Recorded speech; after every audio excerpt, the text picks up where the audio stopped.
I guess my story starts, or my journey starts, really about 12 and a half years ago. In 2004, I was diagnosed with colon cancer the first time, and I had no symptoms whatsoever. And it was, I had a routine physical. They sent me home with a little card thing. I was a good girl. I did it. I sent it. Doctor's office called. Is there any reason why we should see, traces of blood? I said, no, I have no idea. So they sent me for a colonoscopy. They found a few polyps, too, they didn't like the looks of. And the gastroenterologist said, listen, if they come back benign, I want to see you in 6 months. I'm like, okay. Well, they came back benign. And I was like, yes. So 6 months later, I went back, and apparently there was this little gray area he didn't want to scare me with, that a polyp had grown in that 6-month period. And so immediately when they told me there was a polyp, I was like, this isn't good. And 2 days later, I get the phone call at work. Yes, it's cancer. But it was so early. It was so early that many, many doctors felt the need to see me. We were up close and personal many, many times. And we did surgery. It was day surgery. That's how small this was. It was day surgery. I was working from my couch 2 days later, and I was back in the office in time for a major move to a new building. And I was good. I was good for 10 whole years. And I had regular scopes, and I felt great. And then somewhere near the end of 2013, I was working a lot. I worked for a big major company, and I had basically 2 jobs with them. And we were going to migrate to Windows 7. And our big kahuna said, Patricia can handle this migration. I support 7 offices in upstate New York, okay? So we had that, and we had my regular job. And I discovered that my mother had had identity theft of hundreds of thousands of dollars just before I left for vacation. So I thought, well, I'm exhausted, but I'm working 50, 60 hours a week, and I'm trying to figure out who's stealing my mother's money and her Social Security and all these other things. And I'm not feeling particularly well, and I had pain in my left side, and they thought it was diverticulitis, so they put me on antibiotics, and the pain went away.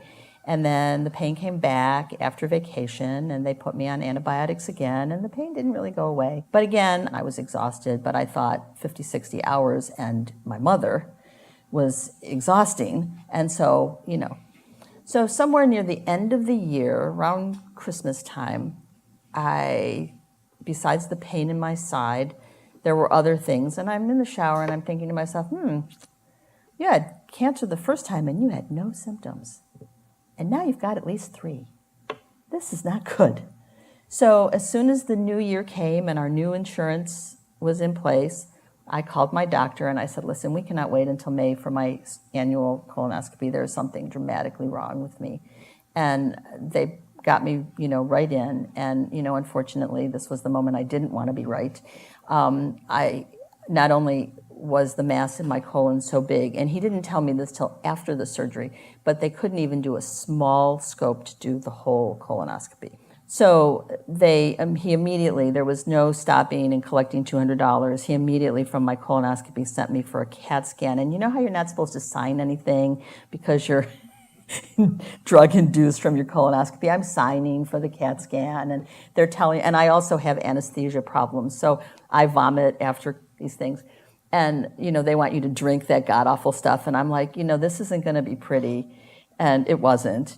And so, but, I had my CAT scan and then met with my doctor the next day. And he had already scheduled me for surgery. And he said, it's stage 4 and it's gone to your liver. And it's not curable. And I said, okay. What do you say to that? What do you say? You say, okay. And there's a plan, right? And he said, oh, yeah, but, it's not curable. The goal is to make it chronic and manageable. And I said, I can do chronic. I can do that. I've had asthma for 50 some odd years. It's a chronic disease. I can do chronic. And so chronic it became. So February 11th, on my mother's 89th birthday, I had surgery.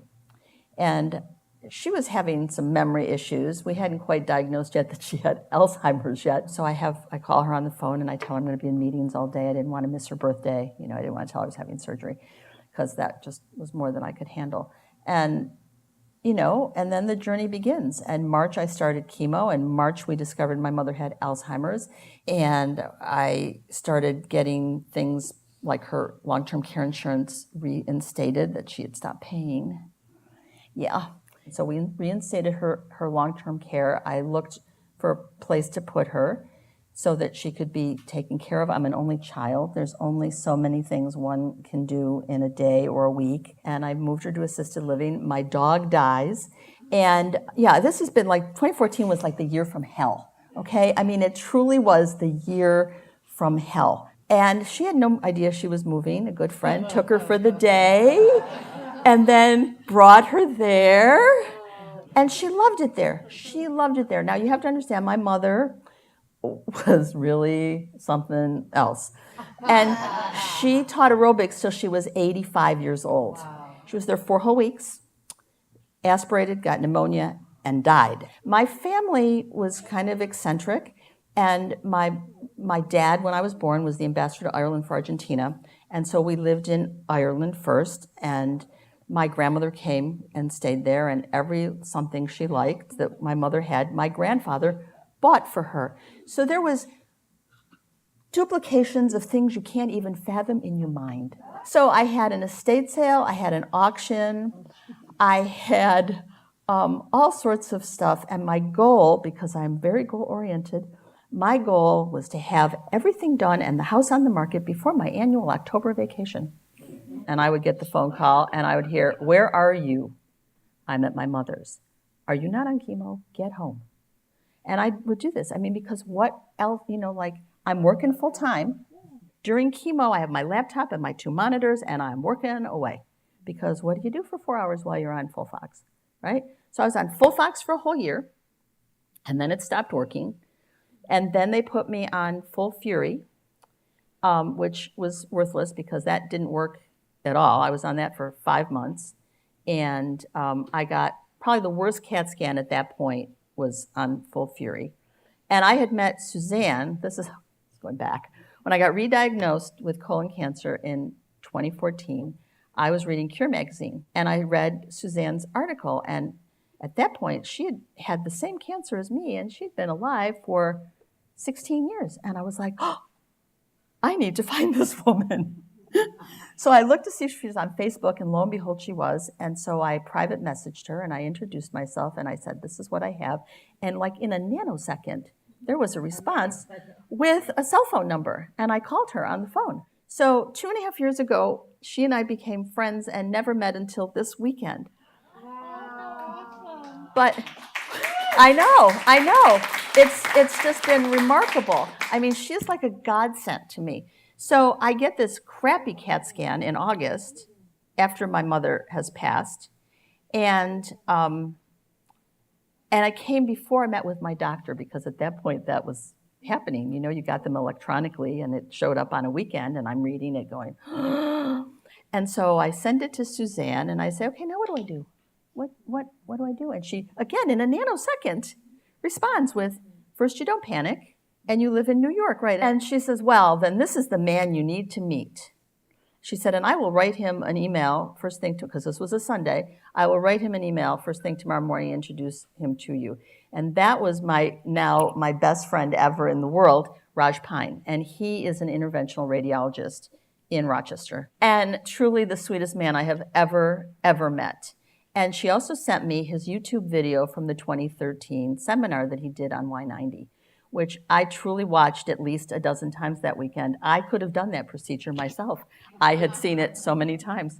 And so I walked in to my oncologist, who is no longer my oncologist. My first one retired. I walk in and, they've got the nurse there, because it's going to be bad news. And I said, I already know.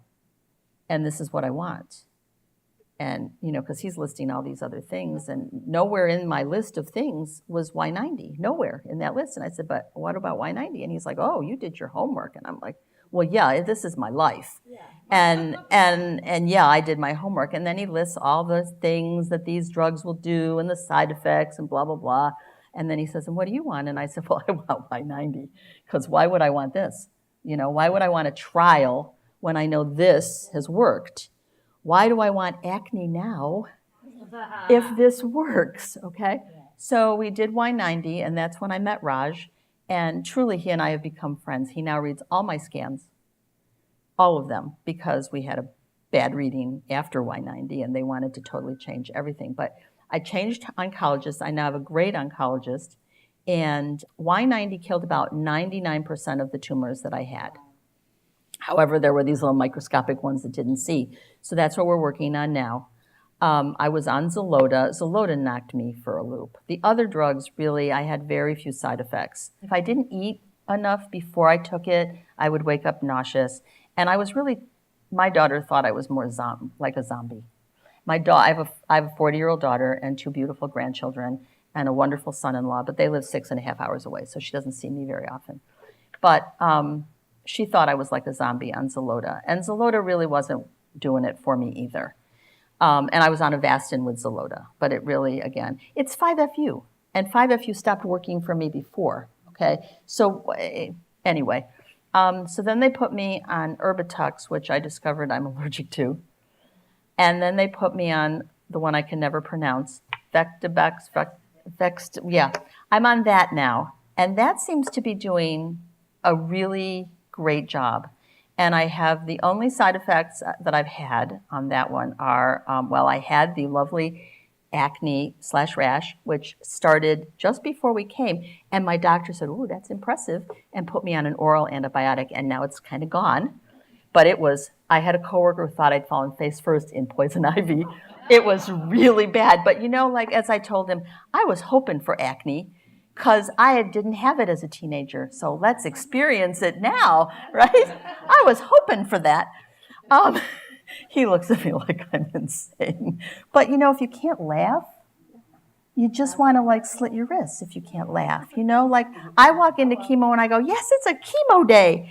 I really go in positive about this. And I think a positive attitude has helped me through this tremendously. I really, really, who would know if I didn't tell you? That's right. I have the little paper cuts with this drug that just kind of appear on my hands. I have never had such dry skin in my my skin is dry, but we're talking scaly. Wow. We're talking just like, what the is this?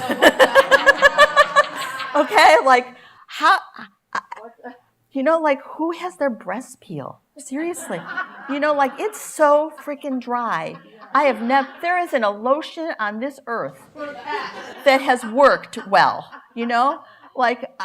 I was waking up and my skin was so dry, it was like tight rubber bands down my neck. Now my neck is okay because I have enough face creams to start my own store. But the one that seems to be working today is Olay Night Recovery. I've gone from the incredibly expensive to the incredibly cheap and everything in between. I sneak the creams in now because it's really another face cream. Yes, until I find one that works, yes. But I'm here. My CEA count was at its all-time high in July, and it was 874. And as of last week, it is 67. So, yeah, I'm yes. That is such a huge milestone. I've never been double digits in my CEA count. So I'm ecstatic, and when I was diagnosed with this and my daughter freaked, and I said, listen, I'm going to be around a long time. I'm dancing at those kids' weddings. Now my grandkids are 7 and almost 5.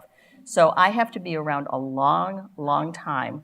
And I said, and I will dance like a lunatic at those weddings. I will not wear the strapless gown like Grandma did to yours. Because there are too many scars here, and I just don't have the muscle tone your grandmother had at 80. And so here we are, and I can't thank Suzanne enough for being my friend and for keeping me calm and for telling me not to panic and for this wonderful weekend and meeting all these people that I have either Facebooked with or not. This has been a fabulous, fabulous experience. And again, I'm going to be around a long time because that is the plan. And I feel that if you say it out loud, it actually happens. you know? So there you go. Thanks. Yes.